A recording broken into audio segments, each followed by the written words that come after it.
তোমার যাওয়া একটু ছাড়া ছিল আমার ভোটে হ্যাঁ আমরা দেওয়া লিখেছিলাম। ঠিক আছে, তোমার করতে হবে তোমার বেলাতেও প্রথম আমাদের কলাগাছিতে লেখা দিয়ে শুরু হয়েছে। এবারেও লিখলাম। হ্যাঁ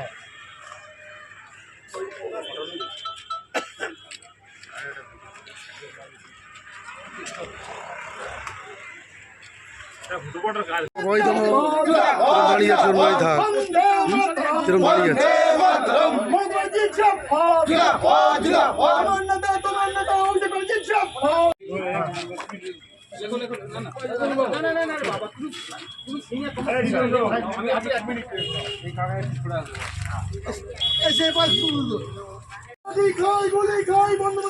ভুলছি না ভুলবো না বন্দে মাতরম বন্দে মাতরম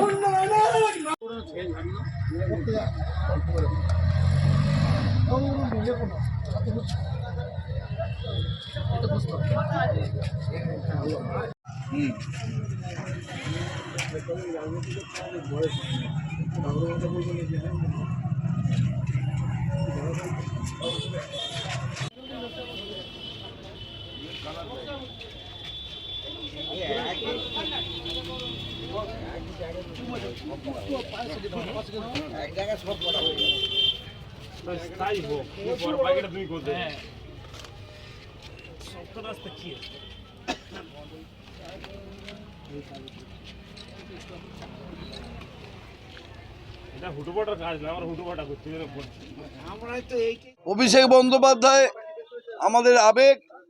অভিষেক বন্দ্যোপাধ্যায় তার সাংসদ জীবনে আমাদের এলাকায় যে কর্মকাণ্ড সৃষ্টি করেছেন, সৌভাগ্য ভাতা তার নিজস্ব উদ্যোগ, কল্পতরু প্রকল্প তার নিজস্ব উদ্যোগ, diamond Harbour MP cup tournament তার নিজস্ব উদ্যোগ, মামাটি মানুষের সরকার দরদির উপকার মুখ্যমন্ত্রী মমতাজির একের পর এক প্রকল্প সৃষ্টি করে যেভাবে গণদেবতার সেবা করেছে, সেই আদর্শকে পাথেয় করে অভিষেক বন্দ্যোপাধ্যায়ের আমাদের আজকের দিনে দাঁড়িয়ে আপনজন আত্মীয়।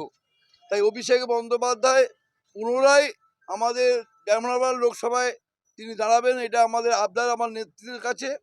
তাই অন্য রাজনৈতিক দল দেয়াল লেখনের আগে আমাদের দলের ভবিষ্যৎ অভিষেক বন্দ্যোপাধ্যায়ের লোকসভা কেন্দ্রে সরিষায় দাঁড়িয়ে আমরা অভিষেক বন্দ্যোপাধ্যায়ের নামে জোড়া ফুল সামনে রেখে প্রতীকে আমরা দেয়াল লেখানো শুরু করলাম।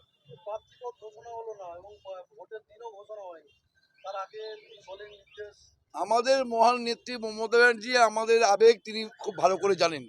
তিনি তৃণমূল কংগ্রেস দল সৃষ্টি করেছেন, তাই কর্মীদের আবেগকে তিনি মর্যাদা দেন।